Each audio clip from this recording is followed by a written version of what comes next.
नमस्कार, सुस्वागतम. कसे आहात सगळे? मजेत ना? आणि आपला नेहमीचा आपुलकीचा प्रश्न, हसताय ना? हसायलाच पाहिजे मंडळी, कारण पुन्हा एकदा घेऊन आलं तुमचा लाडका कार्यक्रम, ज्याचं नाव आहे चला हवा येऊ द्या. तर मंडळी, आमच्या विनंतीला मान देऊन कालच्या भागामध्ये महाराष्ट्राचे हे 3 लाडके नेते तुकरटवाडीमध्ये आले होते. त्यांना मी विनंती केली होती की तुम्ही उद्याच्या भागात सुद्धा आमच्या बरोबर राहा. त्यांचं सगळ्यांचं पुन्हा एकदा आपण मनापासून स्वागत करूया.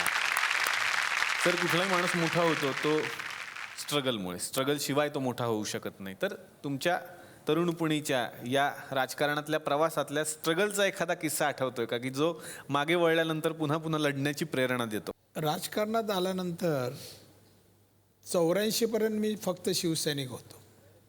84ला शाखा प्रमुख, वर्षभरात नगरसेवक, लगेच BST चेअरमन, लगेच आमदार आणि मग मंत्री, मुख्यमंत्री असे प्रवास झाला. स्ट्रगलचा जो पिरियड आहे हा आत्ताच आहे. अच्छा. एवढ्या वर्षानंतर म्हणजे 32-33 वर्षानंतर पहिल्यांदाच मी लोकप्रतिनिधी नाही आहे. सलग 33 वर्ष लोकप्रतिनिधी ही सगळी पदं मला मिळाली. मी काम केल्यानंतर, विकास केल्यानंतर कोकणात लढवत असलेली 7वी विधानसभेची निवडणूक मात्र माझा पराभव झाला. हा खरा म्हणजे माझा बॅड पॅच पिरियड आहे अशी माझी समज आहे. तरी मी कोकणी माणसावर, मतदानावर नाराज नाही. हा माझ्या नशिबाचा भाग समजतो. पण माझं नेहमीच म्हणणं असतं की ईश्वर जेव्हा आपल्याला सुख देतो तेव्हा असंही आपल्या नशिबी असणार. पण त्याच वेळेला मी ईश्वराला जेव्हा प्रार्थना करतो म्हणतो, संकट मला जरूर दे, पण संकटातून बाहेर पडण्याची मला ताकद दे. आणि जनतेच्या मनातले काही प्रश्न मी विचारणार आहे. थोडेसे खुसखुशीत आहेत, ते मी तुम्हाला बॅक टू बॅक विचारणार आहे. त्यावरची तुमची प्रतिक्रिया आणि तुमचं उत्तर मला घ्यायचं आहे. राणे साहेबांना मला पहिल्यांदा आता हा प्रश्न विचारायचा आहे की खालीलपैकी काय आवडतं? उद्धव ठाकरे यांची छायाचित्र का राज ठाकरे यांची व्यंगचित्र? मला व्यंगचित्र मुळातच आवडतात. कोणत्या व्यक्तीचा मुद्दा सोडा, पण माननीय बाळासाहेब ठाकरे हे व्यंगचित्रकार होते. आणि म्हणून तेव्हापासून व्यंगचित्राची आवड ती आजही कायम आहे.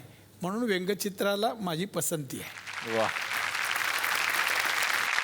पुढचा प्रश्न सर छोटासा आहे, तो विचारतो. कोणता बंगला जास्त घरगुती वाटायचा? 10 जनपद की मातोश्री? तेव्हा मातोश्री, आता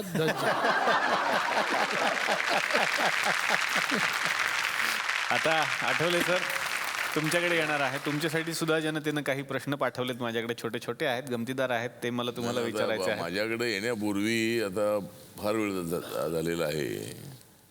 त्यामुळं साबळेजी, चला हवा येऊ द्या.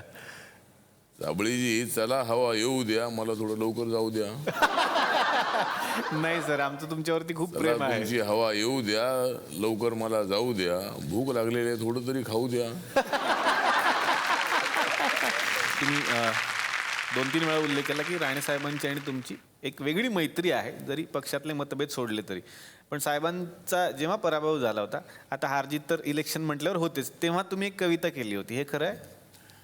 नाही ना, मी म्हणजे आता नारायण राणेंचा जरी मित्र असलो तरी त्यांचा व्यक्तिगत मित्र आहे मी. परंतु पॉलिटिकली मी शिवसेनेचा मित्र मी होतो, कारण बाळासाहेब ठाकरे यांनी शिवशक्ती, भीमशक्ती एकत्र आली पाहिजे ही भूमिका माझ्यासमोर मांडली होती. त्यावेळेला राणेसाहेब त्या ठिकाणी उभे राहिले होते. माझी इच्छा अशी होती की राणेसाहेबांनी तिथं नाही उभं राहायला पाहिजे होतं. आणि म्हणून मी असं म्हणालो होतो की कोई माने या ना माने, कोई माने या ना माने, ये चुनाव में हारने वाले हे नारायण राणे. सर, तुमचं अरेंज मॅरेज की लव्ह मॅरेज? हां, अरेंज मॅरेज की लव्ह मॅरेज? आता ओळखीचं मॅरेज आहे, पण ते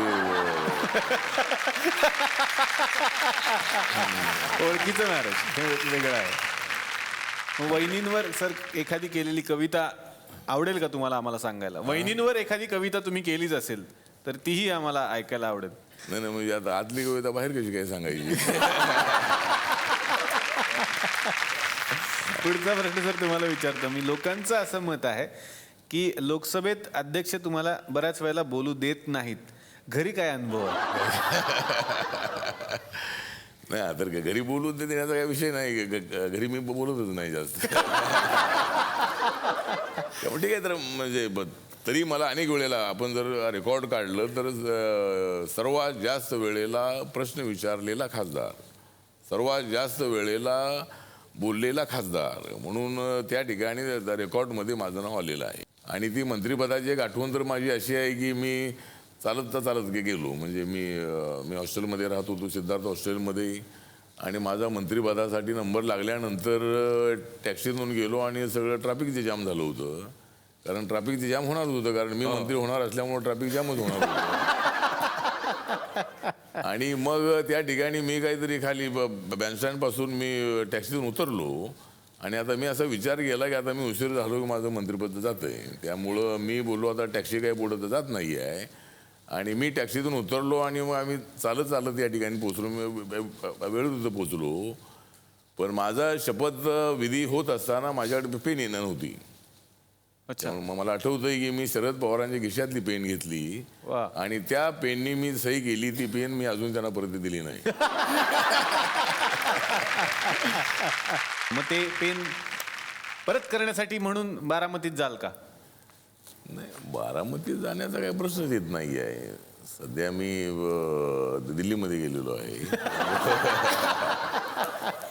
बारामती विषय नाही आहे. पण करायचंय, परत जायचं, द्यायचं नाहीये. मंत्री म्हणून वापर करायचा. लकी पेन आहे ते. हा, त्या पेन. नाही, आता एवढंच मी सांगतो की आता म्हणजे राजकारणामध्ये का आम्ही आलेलो आहोत, तर चला येऊ द्या थोडी हवा. चला येऊ द्या थोडी हवा, इतिहास घडवायचा आहे आम्हाला नवा. वा वा वा. चला येऊ द्या थोडी हवा, इतिहास घडवायचा आहे आम्हाला नवा. महाराष्ट्राच्या विकासाचा महायुतीकडेच आहे दवा. वा. महाराष्ट्राच्या विकासाचा महायुतीकडेच आहे दवा. महायुतीत आठवले असतील ना दवा म्हणजे महाराष्ट्राच्या विकासाचा महायुतीकडेच आहे दवा. आणि विकासाच्या दिशेनं भरधाव जाणारा महाराष्ट्र आम्हाला हवा. वा वा. काम आम्हाला करायचं आहे. आणि आता असेच काही खुसखुशीत प्रश्न आहेत नितीन सरदेसाई सरांसाठी, जे जनतेनं आम्हाला दिलेले आहेत. आपण टी व्हीवरती नेहमीच पाहतो की राजकीय मंचावरती भाषणांमध्ये बऱ्याच गमती सुद्धा घडत असतात. तसं राज ठाकरे साहेबांनी एकदा आठवले साहेबांची नक्कल केली होती आणि त्यानंतर आठवले साहेबांनी राज ठाकरे यांची नक्कल केली होती. दोघांपैकी कुणाची तुम्हाला नक्कल जास्त आवडली? मला वाटतं राजसाहेबांनी आत्तापर्यंत बऱ्याच जणांची नक्कल केलेली आहे आणि त्यांच्याकडे ती एक कला आहे. म्हणजे ते पटकन, म्हणजे त्यासाठी कोणी मोठा नेता किंवा असं लागत नाही, सहज. सर मी उत्तर देऊ शकेन. अरे वा, द्या ना सर प्लीज. नक्कल राजनी करावी, कविता आठवलेने करावेत. आणि मी एवढं सांगतो की मला असल्यामुळे अक्कल मी कुणाचीच करत नाही नक्कल. मला असल्यामुळे अक्कल मी कुणाचीच करत नाही नक्कल. पण मी लढवत असतो माझी शक्कल. म्हणूनच मी करत नाही कुणाची नक्कल. वा.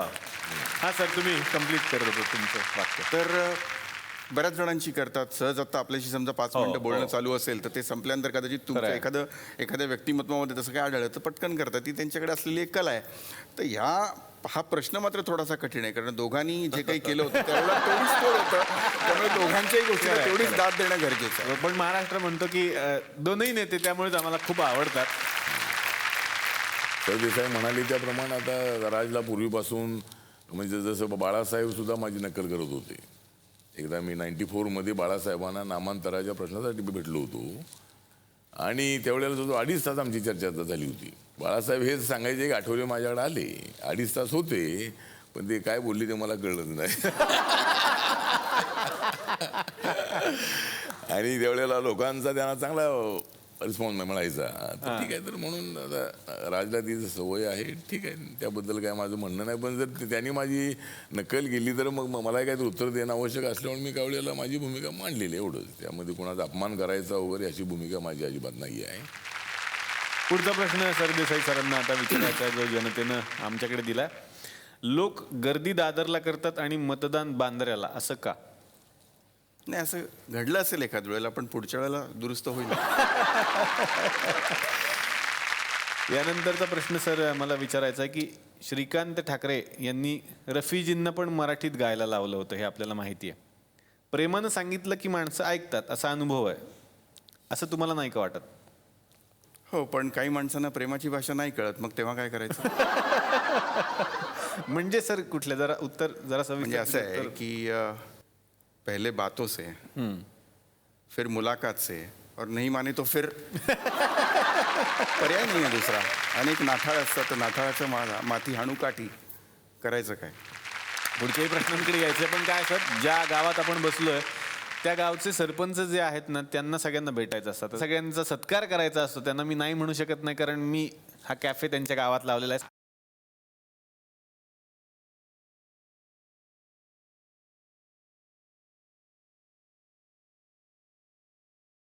गडबड करू नका. आज आपला खरोखर भाग्याचा दिवस म्हटला पाहिजे सर, का आज आपल्या गावामध्ये फार मोठे मोठे माणसं आलेले आहेत. महाराष्ट्राचे माजी मुख्यमंत्री असलेले माननीय नारायण राणे साहेब या ठिकाणी आलेले आहेत. जोरदार टाळ्या साहेबांसाठी एकदा उद्या. मधुर स्वरांचे आणि कधीही कोणावर आवाज चढवून न बोलणारे माननीय नारायण राणे साहेब या ठिकाणी आलेले आहेत. तर नाना पाटेकर यांचे खास मित्र असल्यामुळे नाना पाटेकर यांच्या पिक्चरांवर आधारित त्यांनी त्यांच्या पेपरचं नाव पण ठेवलंय प्रहार. प्रहार. आणि नुसतं ते प्रहार नाव नाही ठेवलं, त्या प्रहार वर्तमानपत्रातनं ते अत्याचाराविरुद्ध दनादन प्रहार करत असतात. आणि कोकणाबद्दल मी काय बोलणार आहे, कोकणाचं त्यांचं प्रेम हे जगजाहीर आहे. त्यांचं स्वागत करण्यासाठी मी या ठिकाणी आमंत्रित करतो अखिल भारतीय कोकणचा कॅलिफोर्निया होऊ द्या संघटनेचे अध्यक्ष भारत गणेशपुरे यांना.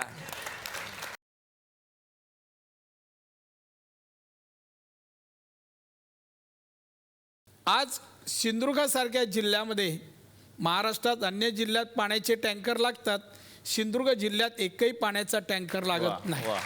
सिंधुदुर्ग जिल्ह्यात सर्व प्रकारचं शिक्षण, प्रत्येक तालुक्यात इंग्लिश मिडियम शाळा, डॉन बास्को, तालुक्याला ITI, पॉलिटेक्निक, डेअरी कॉलेज, कृषी college, horticulture college, engineering college, आणि आता मेडिकल कॉलेजचं काम चालू आहे. येणाऱ्या वर्षी मेडिकल कॉलेज सुरू आहे. रस्ते तर महाराष्ट्रात नाहीत, कोकणात डोंगर वगैरे फार आहेत, पण तरीही पण कोकणात प्रत्येक गावातनी वाडीत आपण जाऊ शकतो असे रस्ते केले आहेत.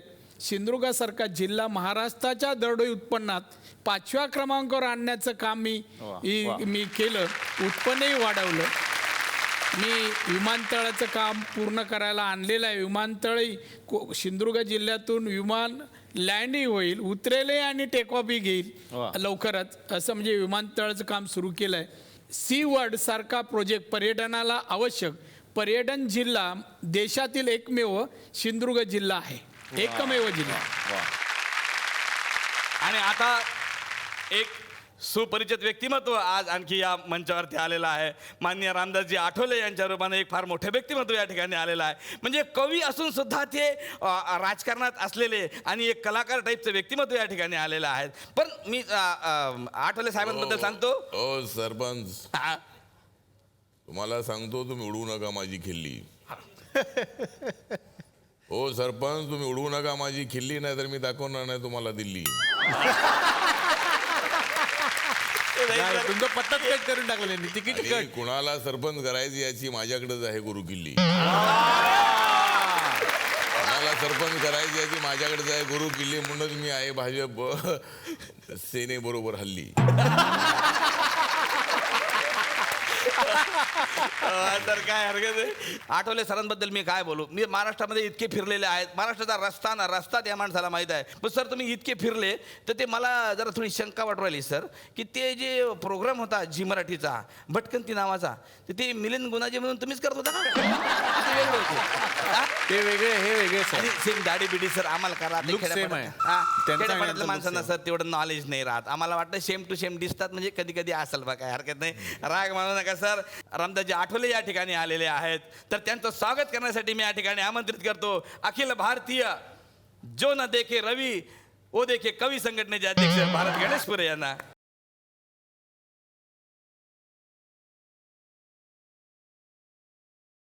मान्य नितीनजी सरदेसाई सर या ठिकाणी आलेले आहेत. म्हणजे एक नितीनजी सरदेसाई सर यांच्या रूपाने एक असं हँडसम आणि असं चिकन टाईपचं व्यक्तिमत्व आज या ठिकाणी आलेलं आहे सर. क्या बात आहे सर. खरं सांगतो सर, म्हणजे नेतेपेक्षा तुम्ही अभिनेते जास्त वाटता सर. कसं काय पण अभिनेते कसं काय म्हणता तुम्ही? अरे तुम्हाला माहित नाही काय? अरे आम्ही बघितले त्यांना सिनेमामध्ये. हा? हा Picture त्यांनी मध्ये? सिनेमामध्ये काम केलं आहे. खरं काय? शपथ बघ, आगबाई आरेच्या पिक्चर मध्ये, हा, हा, हा. आगबाई आगे पिक्चर मध्ये ते असं लिफ्ट मधून खाली येतात आणि ती जे मंत्र्याची भूमिका केली ना सर. हा मग अरे तुम्हाला नॉलेज नाही आम्हाला. अभ्यास करून तर आला. असं अभ्यास द्या. करून आले एवढा. अभ्यास पूर्ण भूमिका आहे सर. तर असं द्या, लिफ्ट मधून उतरणाऱ्या मंत्र्याची भूमिका करून घराघरात पोहोचलेले नितीनजी सरदेसाई या ठिकाणी आलेले आहेत. तर तुमचं स्वागत करण्यासाठी मी या ठिकाणी आमंत्रित करतो अखिल भारतीय रेल्वे इंजिनना टोल नसतो रे संघटनेचे अध्यक्ष भारत गणेशपुरे यांना.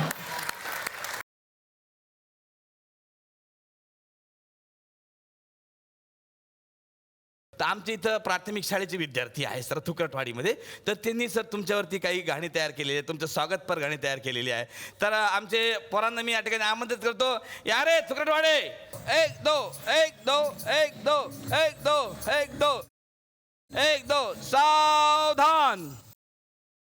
राणे साहेबांच्या गाण्यापासून आपण सुरुवात करूयात. तुम्ही कुठलं गाणं बनवलं त्यांच्यासाठी? सर मी बनवलंय सर. अरे वा वा वा.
वा वा. क्या बात आहे. सरांना कसं वाटलं शाळेतल्या मुलांचं गाणं ते पण विचारूया. अतिशय छान गाणं बनवलं आणि चांगले गायलेत. त्या सर्वांचं अभिनंदन, धन्यवाद. वा. कोकणाबद्दल प्रेम दाखवलं आणि माझा आदर केला तुम्ही, त्याबद्दल खरोखर धन्यवाद. सर निम्मे तर कोकणातलेच आहेत तिथले कलाकार. हो, हे भाऊ कदम, कुशल, श्रेया. तुमचं चला हवा येऊ द्या हे नाव आहे. हा. चला हवा येऊ द्या वाया कोकण असं म्हणा. वा वा. चला ठीक आहे पोरांनो, मस्त. आता सरांनी पण तुम्हाला अभिनंदन केलेलं आहे. आता कोण गाणं म्हणणार आहे? आठवले साहेबांवर गाणं कोणी बनवलेलं आहे? तुम्ही अरे बनवलं. वा वा वा वा. म्हण. मी बनवलेलं आहे. पोरगा. हा म्हणा म्हणा. सर मी सादर करतो माझं गाणं तुमच्यासमोर. ओके. वा.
सर कसं वाटलं या मुलांनी बनवलेलं गाणं? आणि आता गाणं जे आहे ते आता ते माझ्या मनातली इच्छा त्यांनी केलेली आहे.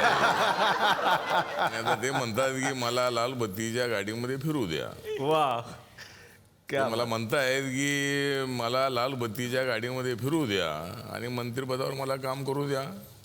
वा आता पाहूया लाल बत्ती मिळते की नाही, परंतु जरी मला लाल बत्ती मिळाली नाही तरी निळी बत्ती माझ्या गाडीवर नेहमीच आहे. त्यामुळं लाल बत्ती मिळेल नाही मिळणार नाही तर आमची मनापासून इच्छा आहे तुम्हाला नक्की लाल बत्ती मिळणार आहे सर. जरासाठी जोरदार एकदा टाळ्या. क्या बात आहे. आता आणि जर मला लाल बत्ती मिळाली तर पहिल्या दिवशी गाडी मी तुमच्या गावाला घेऊन येतो तुमच्या. वा वा क्या बात. Thank you sir thank you. चला आता पुढचं गाणं काय आता? नितीनजीसाठी पुढचं हा गाणं. पुढचं गाणं मी गाणार आहे आता. अरे वा. आता पुढचं गाणं सरांसाठी मी गाणार आहे. सर आले चालून. धावून. हा प्राथमिक शाळेतली तुम्ही वाटत नाही, निदान अभिनय तरी तसा दाखवा. तर आता ऐकूयात सरांवर केलेलं गाणं.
सर कसं वाटलं गाणं?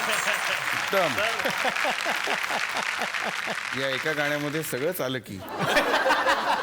ह्याचे कवी कोण आहे जरा सांगा. ह्याचं कवी त्यांना मनापासून भेटायचंय, प्रेमाने भेटायचंय. सर याचं कवी मीच आहे आता क्या काय बात बोलणार? आहे.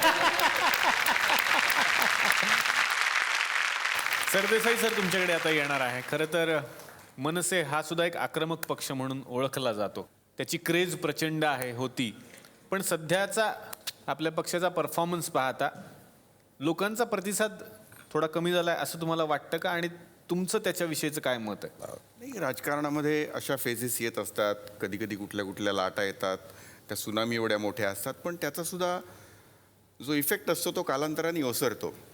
थोडासा वेळ असेल तर 1-2 उदाहरणं देईन मी. नक्कीच. खूप मोठ्या माणसाबद्दल बोलतोय. आपले महानायक अमिताभ बच्चन यशाच्या शिखरावर, म्हणजे स्टार म्हणजे काय, त्यांची क्रेज केवढी प्रचंड होती. पण त्यांच्या आयुष्यात सुद्धा एक बॅड पॅच आला होता. तुम्हाला जर आठवत असेल तर ती ABCL स्थापन केल्यानंतर त्यांचे त्या दरम्यानचे काही चित्रपट, म्हणजे उदाहरण द्यायचं झालं तर गंगा जमुना सरस्वती, तुफान, जादूगर, हे सगळे पिक्चर पडले. आणि सगळे म्हणायला लागले नाही अमिताभ बच्चन संपला. पण असं नव्हतं. त्याच्यानंतरही एक मोहब्बत येतो, त्याच्यानंतर KBC येतं आणि पुन्हा तो माणूस यशाच्या शिखरावर जाऊन बसतो. तो आजही तिथेच आहे, कायमस्वरूपी राहणार आहे. त्यामुळे असं काही नसतं. कदाचित ती फेज असेल, पण ती काही कायम राहणारी नाही आहे. दुसरं एक अजून सांगतो मी. आठवले साहेबांसारखा शीघ्र कवी कवी नाही आहे, पण मला जावेद अख्तर साहेबांच्या काही ओळी आठवतात. त्यांनी एका याच्यामध्ये म्हटलं आहे की जिंदगी है तो ख्वाब है, ख्वाब है तो मंजिलें है, मंजिलें तो रास्ते है, रास्ते है तो फासले है, फासले है तो मुश्किलें है, मुश्किलें है तो हौसले है, हौसले है तो विश्वास है, क्योंकि फाइटर हमेशा जीतता है, फाइटर हमेशा जीतता वा है. आणि युद्ध अजून संपलेले नाही, कारण आम्ही अजून जिंकलेलो नाही, वा. हा माझा विश्वास आहे. नाटक सिनेमा असेल तर मी खूप हक्कानं बोलू शकतो त्या गोष्टींवर, कारण माझं वाचन असतं. पण राजकारण म्हटल्यानंतर अभ्यासू माणूस पाहिजे. त्यामुळे या विशेष भागांमध्ये मला खूप मदत झाली ते आमचे लेखक मित्र अरविंद जगताप यांची. एकदा जोरदार टाळ्या अरविंद जगताप यांच्यासाठी झाल्या पाहिजे. आता कसं आहे की मोबाईलचं जग आहे, मेसेजचं जग आहे, पण पत्रातली गंमत ती पत्रातलीच होती. कारण या गावामध्ये या काळात सुद्धा एक पोस्टमन काका राहतात आणि ते काही पत्र घेऊन येत असतात. ती तुमच्या जवळच्या व्यक्तींची असतील किंवा जवळच्या विषयांबद्दलची असतील. तर अशी काही पत्र घेऊन आमचे पोस्टमन काका येत आहेत, मी त्यांना बोलावतो. बसा. नमस्कार नमस्कार. फार मोठी माणसं आलेत आज. लोकांना भेटता येत नाही काही, त्यामुळे पत्र लिहिलेत त्यांनी तुमच्यासाठी. ती तुम्हाला वाचून दाखवतो. राणेसाहेब, पहिलं पत्र तुमचं आहे. कसे आहात? ओळखलं का? असं नाही विचारणार, कारण मला माहिती आहे तुम्ही नेहमी माझ्याबद्दल विचार करत असता. खरं तर तुमच्या सहवासात काहीच महिने होते मी, पण खूप छान दिवस होते ते.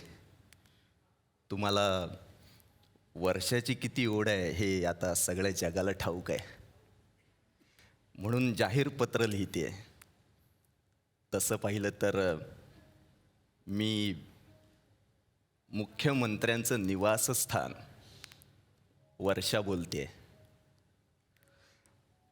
पण मलाही थोडंसं बोलावंसं वाटलं, मन मोकळं करावंसं वाटलं, म्हणून हे पत्र लिहिलं. खरं सांगू राणेसाहेब, तुमच्या एवढ्या कमी काळात जेवढ्या धडाडीनं तुम्ही निर्णय घेतले त्याचं आजही कौतुक आहे मला. तुम्ही येणाऱ्या जाणाऱ्या लोकांचे प्रश्न किती तातडीने सोडवायचा हे सुद्धा पाहिलं मी. त्या काळात कुणाला निराश होऊन जाताना कधीच पाहिलं नाही. पण तुम्ही मात्र गेली काही वर्ष जरा निराश असता. लोक माझीच बदनामी करतात की वर्षा राणे साहेबांना हुलकावणी देते. पण तुम्हीच सांगा माझा काय दोष आहे? मी तर वाटच बघते तुमची, पण कुठेतरी काहीतरी चुकतंय हे नक्की. बरीच वर्ष तुमच्याकडे महसूल खातं होतं, जमा खर्च चांगला कळतो तुम्हाला, पण राजकारणात मात्र खर्चाच्या मानाने तुमच्या भोवती चांगली माणसं कमी जमा झाली. तुम्हाला सांगते, सगळ्यांच्या डोक्यात मी असते, अगदी सगळ्यांच्या, पण नाव फक्त तुमच्यावर येतं. तुम्हाला सगळ्यात जास्त चिडवतात माझ्यावरूनच. असो, तुम्ही सारखी सारखी आठवण काढत जाऊ नका बाई माझी. उचक्या लागून बेजार होते मी. जरा काही वर्ष कळ काढा आता. म्हणतात ना, एकतर जीव लावू नये आणि लावला तर लपवून ठेवू नये. तुमच्या मनात वर्ष आहे हे सगळ्यांना माहिती आहे, आणि माझ्या मनात तुम्ही आहात. एक तडकाफडकी निर्णय घेणारे नेते म्हणून. हे स्वयंवर आहे. अशा वेळी अर्जुनानं फक्त माशाच्या डोळ्याकडे लक्ष ठेवायला हवं, पण तुम्ही पडले पक्के कोकणी. माशाच्या फक्त डोळ्यावर लक्ष ठेवणं तुम्हाला जमत नाही, अख्खा मासाच दिसतो तुम्हाला. म्हणून जर असं अवघड जातंय, पण असो. आणि हो, काळजी घ्या स्वतःची. तुमचीच वर्षा. पत्राला उत्तर काय द्याल सर? आता हे सगळं माझ्या स्वभावाला आणि मनातल्या गोष्टी पत्रामध्ये आहेत. पदं येतात जातात, आज जरी गेलं असेल तरी परत मिळवायची माझी क्षमता आहे. तर महाराष्ट्रासाठी आणि देशासाठी काय करून दाखवायची जिद्द माझी आहे वा. आणि ती पूर्ण करण्यासाठी वर्षाकडे नजर आहे माझी. वा वा वा. क्या बात. आठवले साहेब तुमच्यासाठी पत्र आहे. आठवले साहेब, मी एक गावाकडचा गोंधळलेला कार्यकर्ता. मी आधी नामदेव ढसाळ आणि ढाले साहेबांकडेच होतो, मग जोगेंद्र कवाडे साहेबांसोबत, मध्ये गवई साहेबांकडे पण जाऊन आलो, प्रकाश आंबेडकरांसोबत पण अकोल्यात होतो, तुमच्या मागे पण फिरलो नामांतराच्या काळात. तुम्ही त्या काळात किती संघर्ष केला ते डोळ्यांनी पाहिले, खूप अभिमान वाटला. नंतर इंदू मिलच्या आंदोलनातही होतो, स्मारकाचं भूमिपूजन झालं आणि डोळे भरून आले हो. मी सगळ्या मोर्चात होतो साहेब, पण फोटोत कुठेच नव्हतो. आई म्हणती मेल्याशिवाय स्वर्ग दिसत नाही, पण आमच्यासारख्या कार्यकर्त्यांचा फोटो मेल्याशिवाय कुठेच दिसत नाही. बाबासाहेब म्हणायचे शिका आणि संघटित व्हा, पण आता सगळे वेगवेगळे झाले तो. मग आम्ही कुणाच्या मागं जायचं? तुम्ही नेते मंडळी आमचे आईबाप, पण आई एका रस्त्यानं आणि बाप दुसऱ्या रस्त्यानं गेल्यावर लेकरांनी काय करायचं? लहानपणी आंबेडकर जयंतीला बाप घेऊन जायचा, मला सगळा जलसा नीट दिसावा म्हणून कडेवर घ्यायचा. बापाच्या कडेवर बसलं की खूप मोठं झाल्यासारखं वाटतं. आज तुम्ही कधीतरी कडेवर घ्याल म्हणून आम्ही वाट बघतोय, पण तुम्ही स्वतःच इतरांच्या कडेवर बसण्यासाठी धडपडत आहात असं दिसलं की मन खूप नाराज होतं. साहेब, बाबासाहेब म्हणाले होते सत्ताधारी व्हा, पण असं कुणाचं बोट धरून कसं सत्ताधारी व्हायचं आपण? आपल्या जीवावर लढू नये. आता लोकांना दिसतोय तो फक्त मंत्रिपदाचा संघर्ष, पण आम्हाला अजून जुने दिवस आठवतात. आम्ही एका क्रांतिकारकाला नेता मानलं होतं, त्याचा या सिस्टमने कवी कसा काय करून टाकला.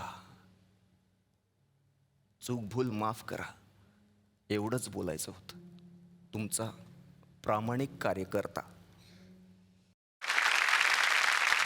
मी एवढं सांगतो की एक तर आमचा जो संघर्ष आहे हा संघर्ष हा समतेसाठी एकतेसाठी संघर्ष आहे. डॉक्टर बाबासाहेब आंबेडकरांची जी मुवमेंट आहे ती मुवमेंट एका मंत्रिपदासाठी अजिबात नाही आहे. पण एक गोष्ट लक्षात ठेवा की जर आम्ही तुम्हाला सत्ता देत असू तर त्या सत्तेचा थोडासा वाटा आम्हाला काय मिळू नये? जर आम्ही तुमचा मुख्यमंत्री बनवतोय तर एखादं मंत्रिपद आम्हाला काय मिळू नये? आणि ही गोष्ट खरी आहे. त्या कार्यकर्त्याचं मत आहे की आम्ही दुसऱ्याच्या बोटाला धरून किती दिवस राजकारण करायचं. म्हणून मी तर सांगितलं की दुसऱ्याचं बोट नव्हे तर आम्हाला त्यांचं बोट धरण्याची गरज नाही आहे, त्यांना आमच्या बोटाची आवश्यकता आहे. ही जी चिठ्ठी आहे त्या कार्यकर्त्याला माझं एवढंच सांगणं आहे की तू फ्रस्ट्रेट होऊ नकोस. राजकारणामध्ये गट असतातच, सगळे नेते एकत्र आले तर मी ते अध्यक्ष पदाची मला आवश्यकता नाही आहे.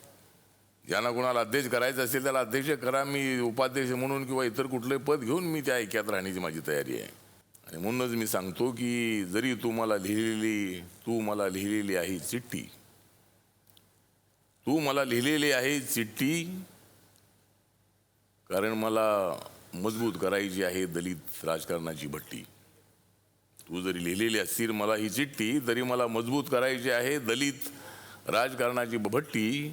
अरे मी तर आहे फारच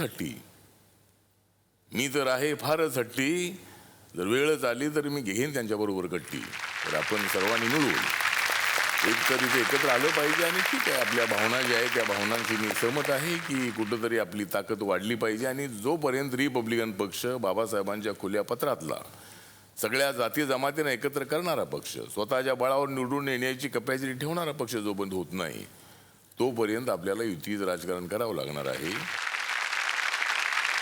सर देसाई सर, तुमच्यासाठी ही पत्र आलंय. मी मराठी बोलते, मराठी भाषा, मातृभाषा. मला असं वाटतं मराठी बोलायची सुरुवात शिवाजी पार्कपासून व्हायला पाहिजे. म्हणजे शिवाजी पार्कला शिवाजी उद्यान म्हणायला काय हरकत आहे, नाही का? तिथून आपण ज्ञानेश्वरांपर्यंत पोहोचू शकतो. आता विश्वात्मके देवे असं म्हणाले होते ते. विश्वच, थेट विश्व. दादर, महाराष्ट्र, उत्तर प्रदेश, बिहार असं काही नाही, फक्त विश्व. एवढी मराठीची झेप आहे. आणि तुमच्यासारखे मराठी भाषेसाठी झटणारे लोक ज्ञानेश्वर माऊलीचा हा संदेश डोक्यात नेहमी ठेवतील ही अपेक्षा आहे. सावरकरांचं मराठी भाषेवर खूप प्रेम. दादरलाच राहायचे ते. सावरकरांनी मराठी भाषेला खूप नवनवीन शब्द दिले. आणि आपण आहे त्या इंग्रजी पाट्या बदलायचा शब्द दिलाय, तो लक्षात ठेवूया. बरं, टोल नाके एवढ्यात बंद होतील असं वाटत नाही, पण टोल हा इंग्रजी शब्द बंद करूया आधी, असं नाही वाटत का? तुम्ही मराठीसाठी, मराठी माणसासाठी खूप काम करता, पण तुमचा मतदारसंघ हायफाय असल्यामुळे तुम्हाला वायफायकडे जास्त लक्ष द्यावं लागतं. नाही, हरकत नाही. पुण्या मुंबईत मराठी शाळा बंद पाडून इंग्रजी शिकणाऱ्या लोकांचं तुमच्याविषयी मत चांगलं आहे. पण हे लोक आपलं मतसुद्धा स्वतःकडेच ठेवतात, देतच नाहीत. आळस. मतदान करायला सुद्धा बिहार, उत्तर प्रदेशातून लोकांना यावं लागतं महाराष्ट्रात. तुम्ही बघा, आज सगळ्यात जास्त मराठी कोण बोलत असेल तर शेतकरी. म्हणून मला वाटतं तुम्ही त्यांच्याकडे जरा लक्ष द्या. मराठी शहरात जरी 12च्या भावात गेली असली तरी गावाकडे ती अजूनही टिकून आहे. बाकी तुम्हाला मराठीची काळजी आहे आणि मला तुमची काळजी आहे. म्हणून 1-2 शब्दांना चांगले मराठी शब्द लवकर शोधून काढा ही विनंती. एक तर इंजिनला मराठीत काय म्हणायचं ते सांगा. आणि दुसरं, त्या ब्ल्यू प्रिंटला प्लीज जरा चांगला मराठी शब्द शोधा ना. तुमचीच अमृताशीही पैजा जिंकणारी मराठी.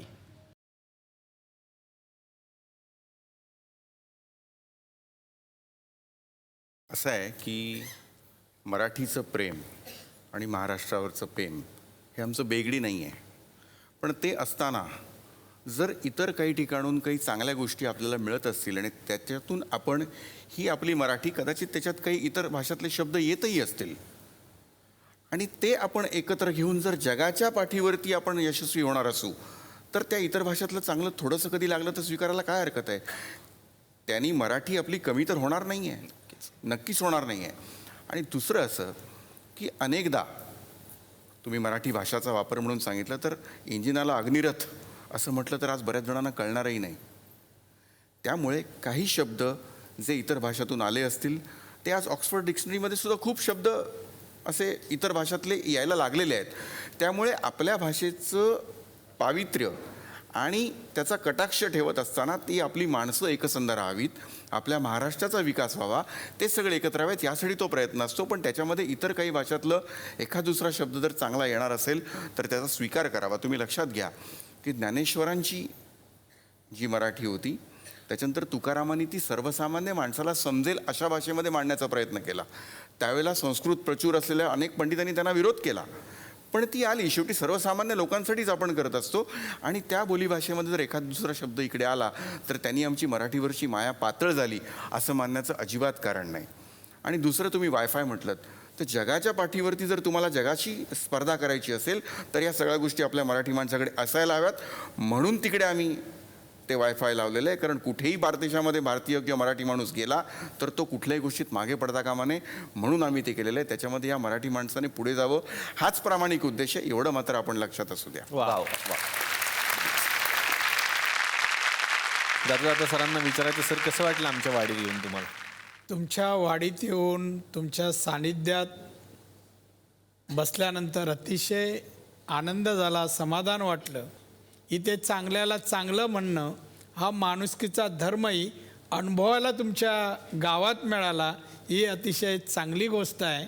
आणि आमच्यासारख्यांना तुम्ही बोलून विविध विषयाचं ज्ञान आणि आम्हाला काही विषयाचं सुज्ञान करून तुम्ही देता, ही पण खरंच अतिशय चांगली गोष्ट आहे. आठवले साहेबांना कशी वाटली आमची ही वाडी? ही आपली सर्वांची ऐकून चर्चा बऱ्याच लोकांच्या नाकाला झुंबल्या असतील मिरच्या. ही आपली ऐकून चर्चा बऱ्याच लोकांच्या नाकाला झुंबल्या असतील मिरच्या. आज तुम्ही दिल्यामुळं आम्हाला खुर्च्या. आज तुम्ही आम्हाला दिल्यामुळं खुर्च्या, म्हणूनच आम्ही करू शकलो तिघे जण तुमच्यासोबत चर्चा. त्या दृष्टिकोनातून आजची चर्चा फार खुल्लम खुल्ला झालेली आहे, चांगली चर्चा झालेली आहे. वा वा, थँक्यू सर. सरदेसाई साहेब, तुम्हाला कसं वाटलं आमच्या या वाडीत येऊन आज? मनापासून आनंद झाला. आजच्या एकंदरीत धकाधकीच्या जीवनामध्ये पुरुष असेल तर तो कामावरती जातो, सकाळी ट्रेनमधून पकडून कधी पोचतो, कधी घरी येईल, कुठल्याच गोष्टीची शाश्वती नाही आहे. गृहिणी असेल तर तिला आज इतकी महागाई वाढलेली आहे, काय संध्याकाळला आपल्या बालबच्चांसाठी करायचं याची भ्रांत पडलेली असते.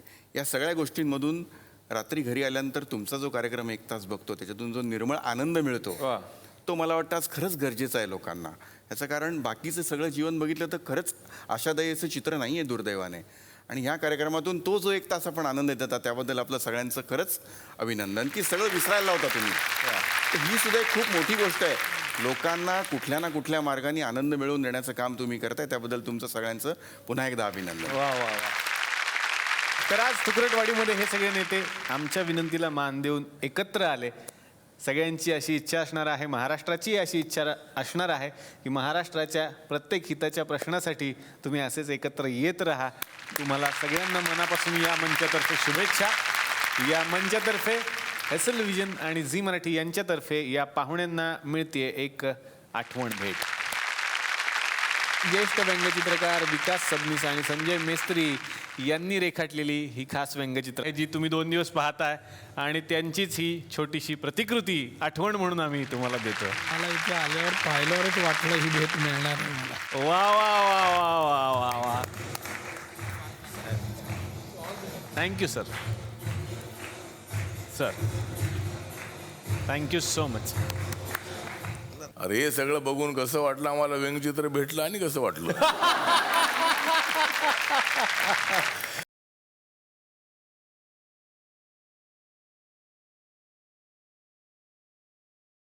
तर मंडळी, असंच हसण्यासाठी आणि असाच एक नवीन विषय घेऊन आपण भेटणार आहोत पुढच्या भागात. बघायला विसरू नका. चला हवा येऊ द्या.